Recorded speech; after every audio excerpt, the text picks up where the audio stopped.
కోట్లు నాకు అదనంగా రిటైర్మెంట్ బెనిఫిట్స్ ఇవ్వాల్సి వచ్చింది. ఆర్టీసీలో బంద్ పెట్టి వందలాది మంది కార్మికులు చచ్చిపోయి 100 రోజుల పైగా దీక్ష చేసి 100 మంది చచ్చిపోతే ఆర్టీసీ లాస్లో మునిగి నడవలేని పరిస్థితి, టైర్లకు ట్యూబ్లకు పంచర్లు వేసుకునే పరిస్థితి లేకుండా ఆర్టీసీ ఇవాళ ఆర్టీసీ 1000 కోట్ల రూపాయల లాభంతో నడుస్తుంది. ఇవాళ సింగరేణి కష్టపెట్టి నిలబెట్టినాం, విద్యుత్ శాఖను ప్రక్షాళన చేసినాం, ఆర్థిక శాఖ ఈరోజు కష్టపడి నిలదొక్కుంటుంది.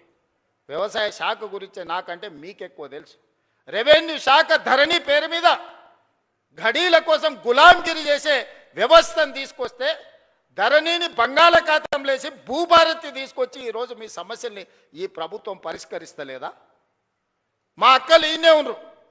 ఆ ఎల్ల అమ్మగారింటికి పోవాలన్నా, అమ్మవారిని దర్శించుకోవాలంటే అయితే ఇంటాయనని అడగాలి, లేకపోతే పిల్లల్ని అడగాలి. బస్కిరాయి బిడ్డ అమ్మని చూసి వస్తా అంటే ఇప్పుడు నువ్వు ఏముంది అమ్మ నీకు దసరాకు వదువుగాని అనేటోళ్ళు ఉగాదికి అడిగితే. ఇవాళ ఇంటాయన బాయకాడిపోతే అక్క బస్ ఎక్కి చక్క పోయి అమ్మని చూసి మళ్ళీ వచ్చి ఎప్పటిలాగా వంట వండుకుంటా ఈటీవీ మా టీవీ సీరియల్ చూస్తుంది. అక్కలారా మీరు చెప్పండి, మీ తమ్ముడు ముఖ్యమంత్రి అయినప్పటి నుంచి ఎవరన్నా మిమ్మల్ని ఒక్క పైసనన్నా బస్ కిరాయి అడిగినరా? అక్క ఒట్టేసి చెప్పురి, 7 కన్నా ఎవరైనా అడిగిర్రా? ఉచితంగా బస్సు ఇవ్వలే అక్క మీకు అందరికీ? 11,000 కోట్ల రూపాయలు మీ తరఫున ఆర్టీసీకి నేను కడితే ఇవాళ 1000 కోట్ల రూపాయల లాభంతో ఆర్టీసీ నిలబడ్డది. మా అక్కల్ని అందరినీ ఆర్టీసీ బస్సులో మారాన్నులాగా పోతుంటే ఆటో వాళ్ళని రెచ్చగొట్టి ఆర్టీసీ ఆడబిడ్డలకు బంధు పెట్టురని ఆటో డ్రైవర్లను తీసుకొచ్చి మీ మీద ధర్నా చేయించాం.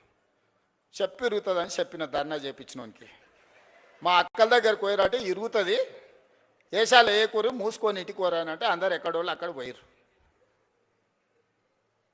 అట్లా మా అక్కల్ని ఉచితంగా బస్సులో పోతురని అవమానకరంగా చూస్తుంటే 1000 బస్సులు కొనిచ్చి 1000 బస్సులకు యజమానులకు మా మహిళా సంఘాలలో చేసి యజమానులను చేసిన మా అక్కలు ఇవాళ 1000 బస్సులకు యజమానులు. ఎవరో దాన ధర్మం మీద బస్సులో ఉచితంగా తీసుకపోతే ప్రయాణం చేసేటోళ్ళు కాదు, 1000 బస్సులకు యజమానులు చేసిన. సోలార్ విద్యుత్ అంటే అదాని అంబానీ అంటే 1000 మెగావాట్ల సోలార్ విద్యుత్ మా ఆడబిడ్డలకు ఇచ్చి ఈరోజు విద్యుత్ ఉత్పత్తి చేసే పెట్టించి ఈరోజు బట్టిగారితో ఒప్పందం చేపించి ఇవాళ మా అక్కలకు అందరికీ సోలార్ విద్యుత్ ఉత్పత్తి చేసే యజమానులను చేపించిన.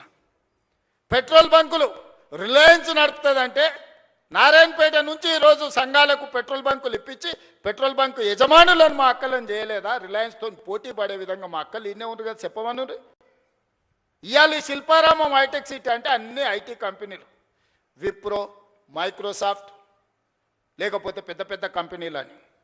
ఎప్పుడన్నా మా అక్కలకి పక్కనే 3.5 ఎకరాలు ఉందయా, 1000 కోట్లది. ఒకసారి ఇందిరా మహిళా శక్తి స్టాల్స్ అని దీని పక్కనే గోడ కూడా మొత్తం లేదు, పోత చూసిపోరు. 1000 కోట్ల రూపాయలతోని మా అక్కలు తయారు చేసిన వస్తువులు అమ్ముకోనికి హైటెక్ సిటీ పక్కన 1000 కోట్లు 150 షాపులు మా అక్కలు ఉత్పత్తి చేస్తే గ్రామాలలో ఉత్పత్తి చేసే వస్తువులను ప్రపంచానికే గర్వంగా ఇక్కడ పెట్టి ఇవాళ మా అక్కలకు హైటెక్ సిటీ పక్కన 1000 కోట్ల భూమి నేనిచ్చిన 1000 కోట్లు 8,000 గ్రామ సంఘాల కోసం మీటింగుల కోసం ఒక్కటేసారి మొన్న టెంకాయ కొట్టి ప్రారంభించిన.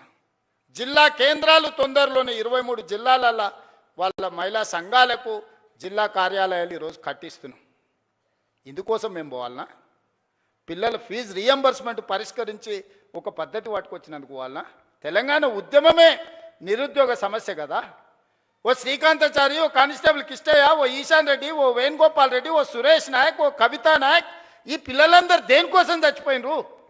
మేము అమరులమైనా సరే ఉస్మానియా యూనివర్సిటీ గేటును దాన్ని పెట్రోల్ పోసుకొని తగలబెట్టుకున్న యాదయ్య దేనికోసం చనిపోయిండు? యాదిరెడ్డి ఎర్రకోట ముందల చెట్టుకు ఉరేసుకొని దేనికోసం ప్రాణత్యాగం చేసిండు?